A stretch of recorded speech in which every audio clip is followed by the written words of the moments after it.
जय हिंद students, welcome to Chanakya career institute. So हमने स्टार्ट करी है सैनिक स्कूल एग्ज़ाम के लिए रिवीजन सीरीज़ और उसमें हम ऑलरेडी ज्योमेट्री का टॉपिक जो है वो कर चुके हैं। आज हमारा जो है वो ज्योमेट्री का ही सेकंड टॉपिक है जिसमें हमने ट्राइंगल्स और क्वाड्रिलेटरल्स के रिगार्डिंग हमने पढ़ना है। ये वीडियो जो है वो सिर्फ रिवीजन पर्पज़ के लिए है। सो इसमें हम ज़्यादा डिटेल में नहीं जाएंगे, उसको सिर्फ एक रिवाइज के तौर पे आप लीजिएगा।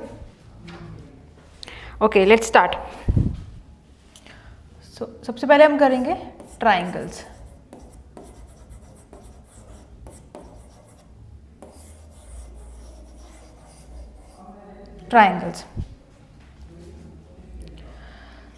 ट्राइंगल्स में हमें पता है 3 साइड्स एंड 3 एंगल्स। ऐसी शेप जिसमें 3 साइड्स होती हैं, 3 एंगल्स होते हैं, उसको हम कहते हैं ट्राइंगल। प्रॉपर्टी क्या रहेगी? That sum of all angles of a triangle, sum of all angles of a triangle कितना रहेगा? 180 रहेगा। शेप इसमें कोई भी हो सकती है। बेसिकली जो ट्राइंगल है वो आपको इस तरह से देखने को मिल जाएगी, जिसमें आपके पास 3 एंगल्स होते हैं। कुछ भी नाम दे दीजिए आप इसको, ए, बी एंड सी। इन तीनों एंगल्स का जो सम है वो 180 डिग्री होता है।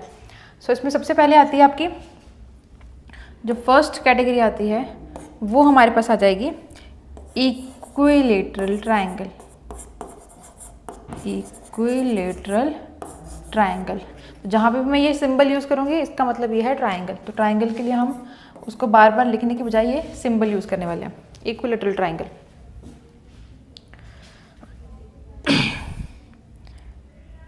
फर्स्ट हमारी जो टाइप है वो इक्विलेटरल ट्राइंगल है। इसके अलावा और भी टाइप्स होती हैं।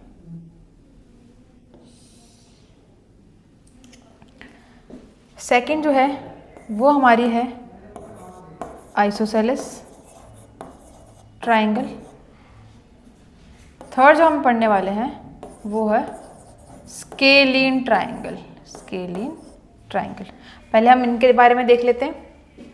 सबसे पहले है इक्विलेटरल ट्राइंगल। इक्विलेटरल ट्राइंगल कौन सी होती है?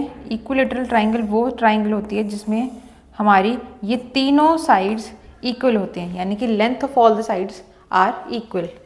अगर हम इनको नेम दे दें ए, बी एंड सी, तो इक्विलेटरल ट्राइंगल में ए बी की लेंथ, बी सी की लेंथ एंड सी ए या ए सी कह सकते हो आप इसको, ये तीनों चीज़ें जो हैं ये क्या होनी चाहिए? इक्वल होनी चाहिए। तीनों साइड्स की लेंथ जो है वो इक्वल होती है।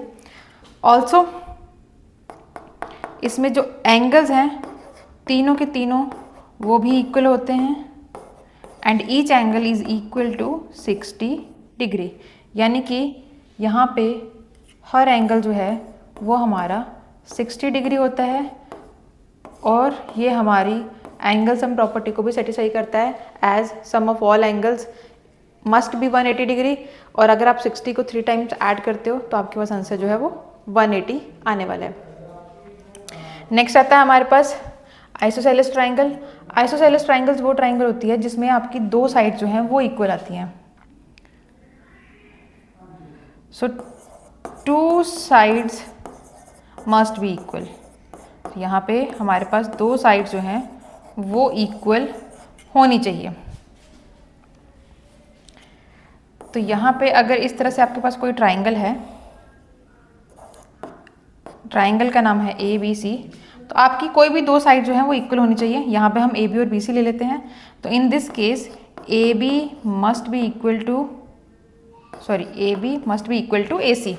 ए बी और ए सी आपका इक्वल होना चाहिए। बी सी चाहे नहीं भी इक्वल हो, उससे हमें कोई लेना देना नहीं है, वो कुछ भी हो सकता है, बट 2 साइड एटलीस्ट हमारी इक्वल होनी चाहिए। Opposite angles of equal sides also should be equal, यानी कि इसमें अगर ए बी और ए सी बराबर हैं तो एंगल बी भी एंगल सी के इक्वल होना चाहिए। वैल्यू कुछ भी आ सकती है बट होना क्या चाहिए? एंगल बी और एंगल सी बराबर होना चाहिए। कौन से ट्राइंगल में? आइसोसेलेस ट्राइंगल में। थर्ड आती है स्केलिन ट्राइंगल।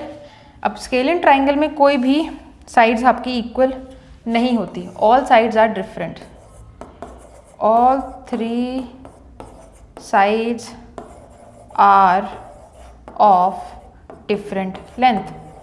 इसमें कोई भी 3 साइड्स हमारी बराबर नहीं होती।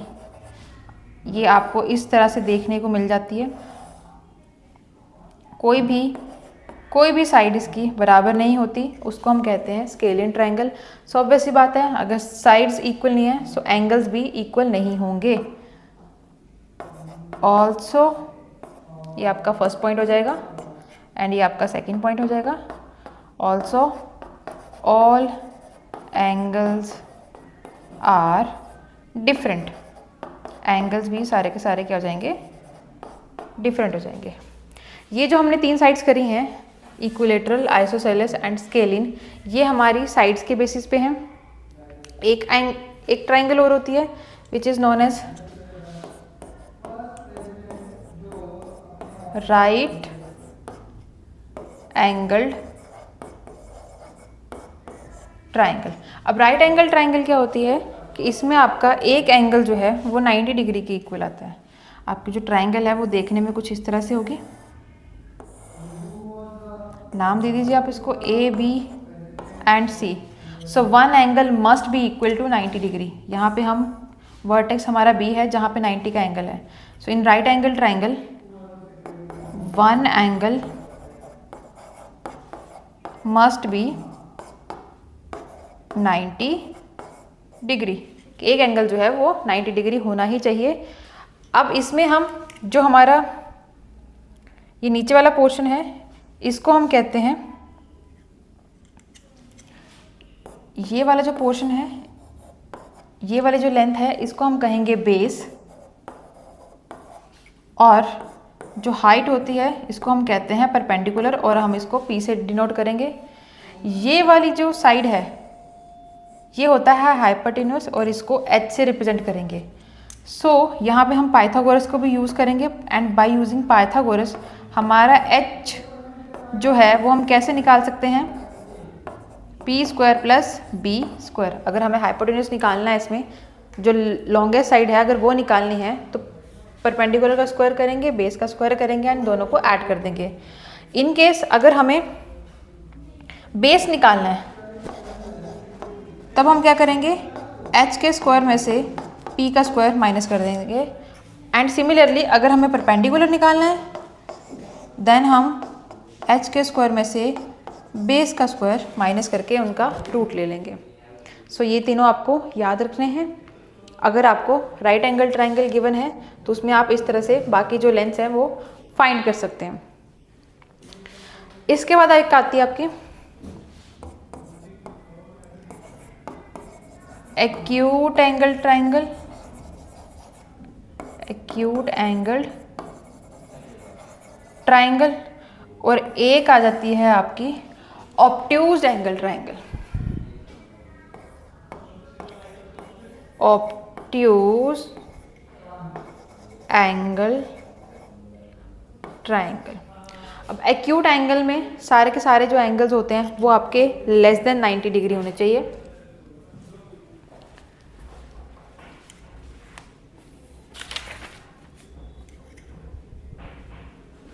So in acute angle triangle all angles must be less than 90 degree. So all angles are less than 90 degree. That means all angles must be acute angles. So आपकी जो triangle है वो इस तरह से दिखेगी, सारे के सारे एंगल जो है वो क्या है, लेस देन 90 डिग्री है। ऑब्ट्यूज एंगल हो जाएगी जिसमें एक एंगल जो है, one angle must B obtuse angle, एक एंगल जो है वो आपका ऑब्ट्यूज होना चाहिए। सारे के सारे एंगल ऑब्ट्यूज नहीं हो सकते क्योंकि फिर आपका जो सम है वो 180 से ज़्यादा हो जाएगा, तो फिर वो आपकी जो प्रॉपर्टी है लीनियर ट्राइंगल सम प्रॉपर्टी है वो सेटिस्फाई नहीं होगी। सो इसलिए हमें सिर्फ एक एंगल चाहिए और इस तरह से आपके ट्राइंगल देखने को मिल जाएगी जिसमें ये एंगल जो है ये हमारा क्या है, ऑब्ट्यूज एंगल है। तो ये हमारी ट्राइंगल्स हैं जिसमें हमने देखा है कि equilateral triangle, isosceles triangle, scalene triangle, right angle triangle and acute angle and obtuse angle triangles. Next हम चलेंगे, नेक्स्ट हमारी शेप जो है that is quadrilateral.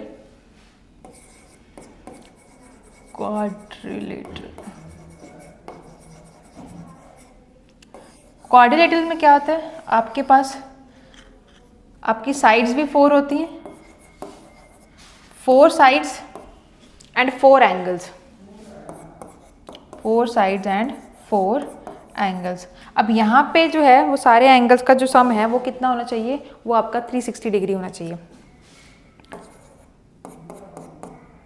Some of all angles of a quadrilateral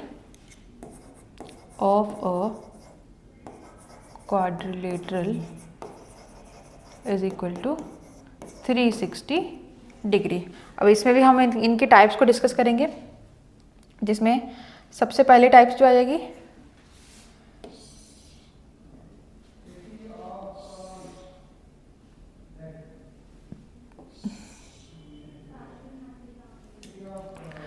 सबसे पहले जो हमारे पास आ जाएगी वो आ जाएगी पैरेललोग्राम।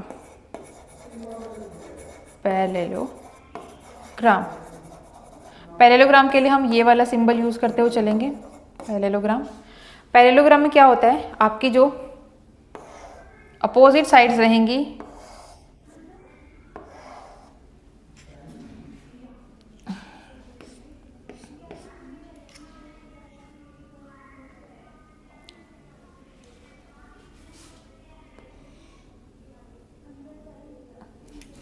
तो इस तरह से आपकी जो अपोजिट साइड्स होती हैं, आप इसको नाम दे दीजिए A, B, C and D। तो जो अपोजिट साइड्स होती हैं वो आपकी पैरेलल होंगी, that is AB is parallel to DC and AD is parallel to BC। AD is parallel to BC। तो यहाँ पे ये सिर्फ पैरेलल नहीं होंगे, यहाँ पे ये इक्वल हो जाएंगे, यानी कि AD इज इक्वल हो जाएगी BC के एंड AB इक्वल हो जाएगा DC के। तो यहाँ पे आप ये भी लिख लीजिए, and AB is equal to DC और यहाँ पे जाएगा AD is equal to BC। यहाँ पे सारे एंगल्स का जो सम है वो क्या आना चाहिए, वो आपका 360 डिग्री आना चाहिए। बट यहाँ पे एक प्रॉपर्टी और आ जाएगी, वो क्या आ जाएगी, वो ये है कि दो अपोजिट एंगल्स का जो सम है, सॉरी जो दो अपोजिट एंगल्स हैं they are equal, they must be equal. तो यानी कि एंगल A इक्वल होना चाहिए एंगल C के and angle D must be equal to angle B। ये पैरेललोग्राम की प्रॉपर्टी है। नेक्स्ट हमारी जो शेप आती है वो हमारे पास आती है पैरेललोग्राम में ही हम डिस्कस करेंगे रोम्बस।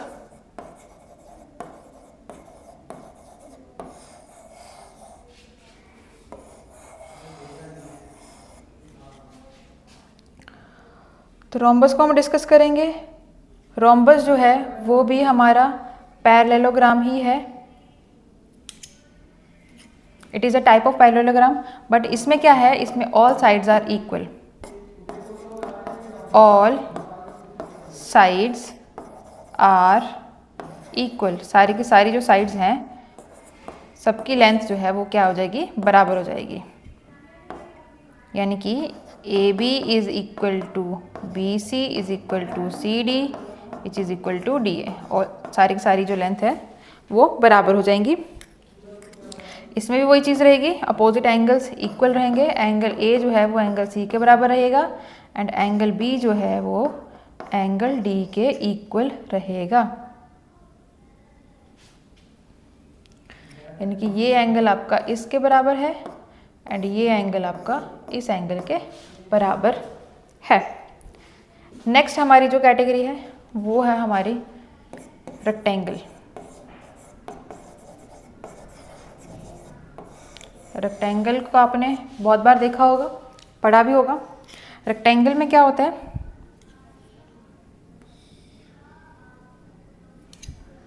रेक्टेंगल भी एक पैरेललोग्राम की तरह होता है जिसमें अपोजिट साइड जो होती हैं वो पैरेलल होती हैं, बट इसमें और भी चीज़ होती है। वो क्या होती है कि आपकी अपोजिट साइड्स एक तो इक्वल होती हैं, A B C D.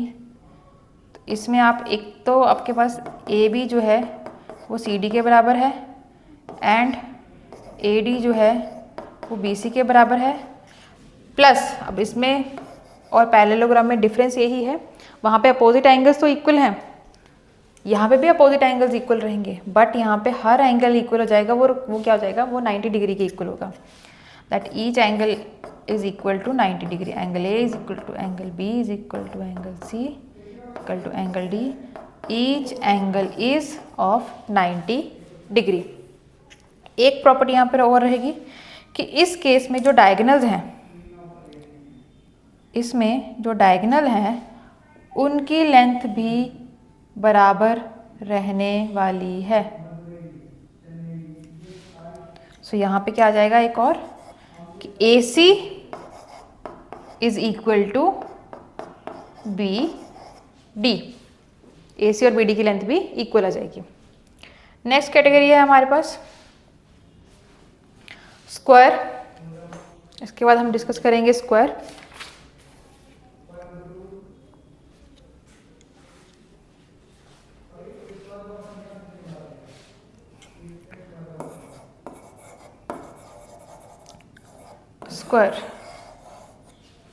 Square की प्रॉपर्टी भी रोम्बस की तरह रहेगी, बस इसमें कुछ स्पेशल प्रॉपर्टीज और भी आ जाएंगी। इसमें कुछ स्पेशल प्रॉपर्टीज और आ जाएंगी।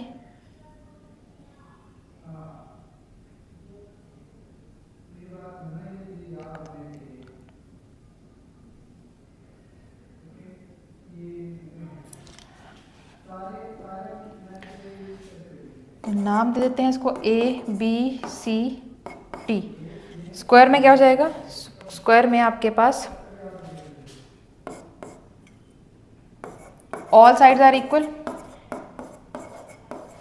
All sides are equal,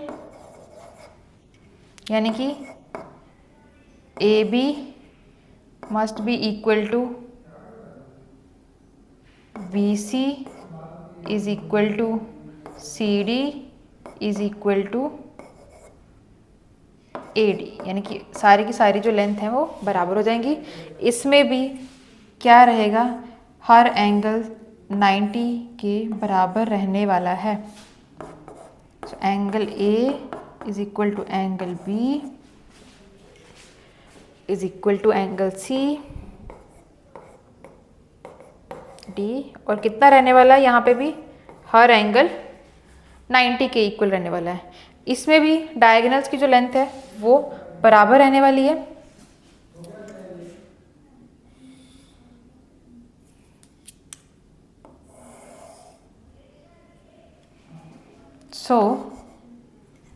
diagonal की जो लेंथ है वो भी यहाँ पे बराबर रहने वाली है, यानी कि AC और BD जो है वो भी बराबर रहने वाले हैं।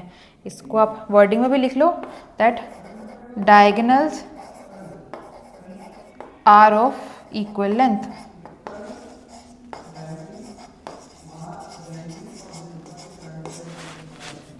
यहाँ पे भी आप लिख लेना इसके साथ कि डायगोनल जो हैं वो इक्वल रहने वाले हैं, डायगोनल्स इक्वल। सो हमने चारों के चारों टाइप्स डिस्कस कर लिए हैं, पैरेललोग्राम, रोम्बस, रेक्टेंगल, स्क्वायर, जो कि हमारे सिलेबस के अकॉर्डिंग हमें सिर्फ अपने आप को यहीं तक कन्फाइन रखना है। टाइप्स और भी होती हैं बट हम उनको डिस्कस नहीं करेंगे क्योंकि हमारे सिलेबस के लिए सिर्फ यही जो टाइप्स हैं वो हमारे लिए इंपॉर्टेंट है और इसी के बेसिस के ऊपर जो क्वेश्चन है वो हर बार बनता है। अब हम इसको क्वेश्चन देखते हैं कि किस तरह से आया हुआ है। तो ये जो हम क्वेश्चंस करने वाले हैं ये सारे PYQs हैं, प्रीवियस ईयर में ये क्वेश्चंस आए हुए हैं ऑलरेडी, और इन्हीं के थ्रू हम क्वेश्चन को डिस्कस करते हुए चलेंगे। Okay, so angle of a quadrilateral are in the ratio. तो आपके पास एक क्वाड्रिलेटरल गिवन है, क्वाड्रिलेटरल कोई भी शेप हो सकती है, हमें नहीं पता किस शेप में है, बट क्योंकि इसके सारे के सारे एंगल जो है हमें देखने को मिल रहा है कि सारे डिफरेंट रेशियोज़ के हैं, सो इसका मतलब ये है कि सिर्फ एक यहाँ पे 5 और 5 सिर्फ ये वाला सिमिलर सा थोड़ा सा लग रहा है, बाकी सबकी जो रेशियो है वो डिफरेंट सी आ रही है। सो इसका मतलब ये है कि सारे के सारे एंगल जो है वो डिफरेंट आने वाले हैं और ये पैरेललोग्राम नहीं है, ये एक सिंपल क्वाड्रिलेटरल है।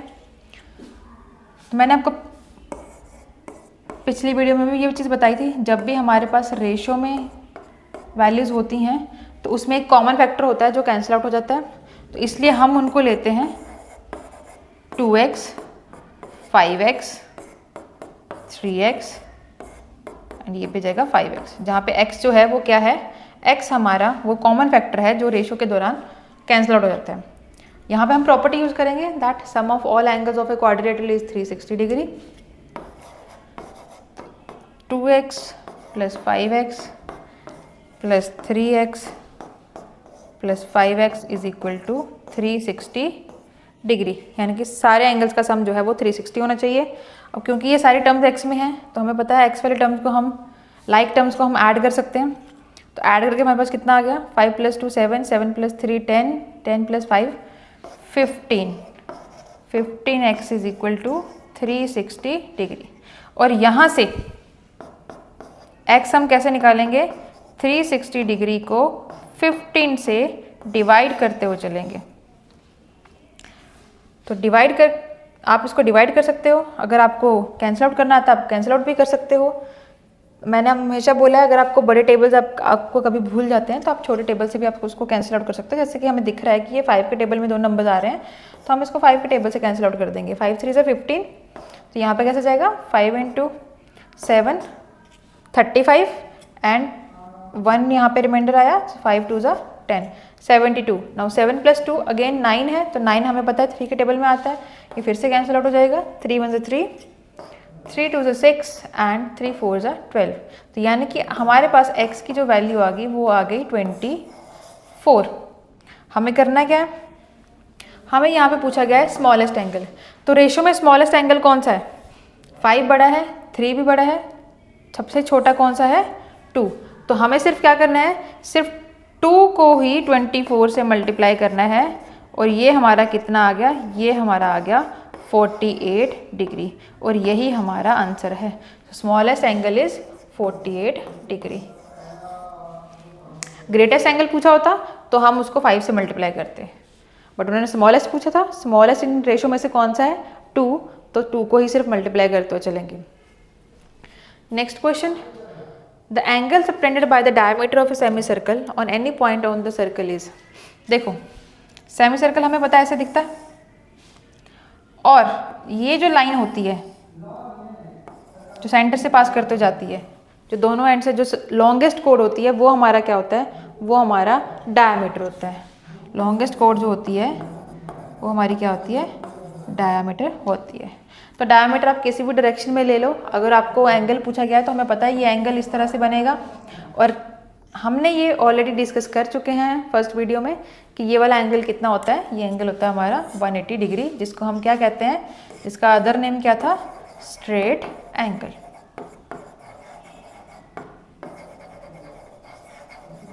Straight angle.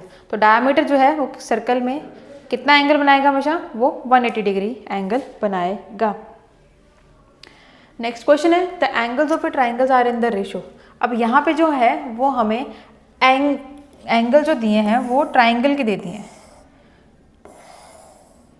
तीनों की रेशियो डिफरेंट है, दैट मीन तीनों एंगल्स अलग अलग आने वाले हैं, है ना। ये 1x हो जाएगा, ये 2x है, ये 3x है। x हमारा जो कॉमन फैक्टर है जो रेशियो में हम लेते हैं। ट्राइंगल की प्रॉपर्टी ये है that sum of all angles is equal to 280। तो तीनों को ऐड करके हमारे पास कितना आएगा, आंसर हमारे आने वाला है 180 डिग्री। तो ऐड करिए x वाले टर्म्स को, 1 + 2 3, 3 + 3 6, तो 6x is equal to 180 degree, और यहाँ से हमारा x आ गया 180 degree divide by 6 which is equal to 30 degree.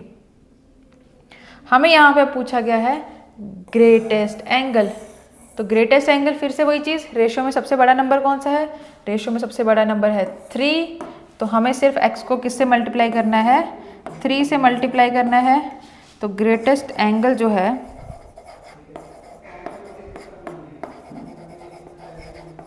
वो हो जाएगा 3 × 30 which is equal to 90 degree. So option B is the correct answer. Next question में हमें गिवन है पैरेललोग्राम। अब हम यहाँ पे पैरेललोग्राम की प्रॉपर्टी जो है वो यूज करने वाले हैं। यहाँ पे हमारे पास कोई भी आप साइड ले लीजिए, इसको ABCD लिख देते हैं, ABCD। एंगल A जो है वो हमें 120 डिग्री गिवन है। एंगल A जो है वो हमें 120 डिग्री गिवन है। हमें एंगल D पूछा गया है, एंगल D पूछा गया है।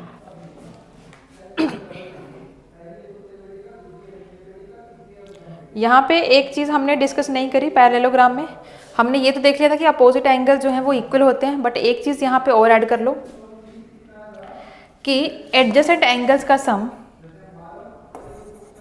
ऑफ एडजेसेंट एंगल्स का जो सम है वो कितना होना चाहिए पैरेललोग्राम में, वो 180 होना चाहिए। यानी कि angle A plus angle D ये हमारा 180 डिग्री होना चाहिए। उसी तरह angle B plus angle C भी 180 डिग्री होना चाहिए।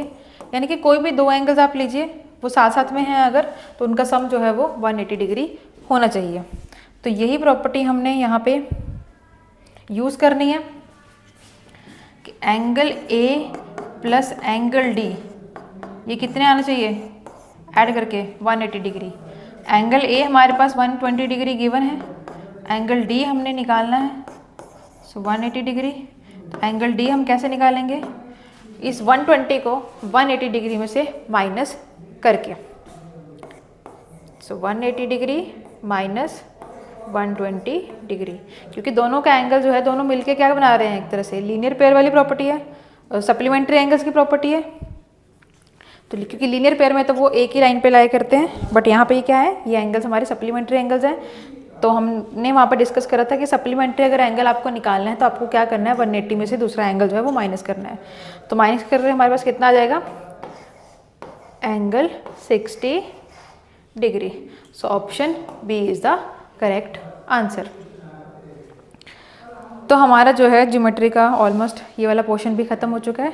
तो अब आपको बस इसके रिगार्डिंग आपको और क्वेश्चन प्रैक्टिस करने हैं, और अगर आपको कोई भी इसके किसी भी टॉपिक के रिगार्डिंग आपको डाउट्स आते हैं तो आप कमेंट बॉक्स में शेयर कीजिएगा। Thank you.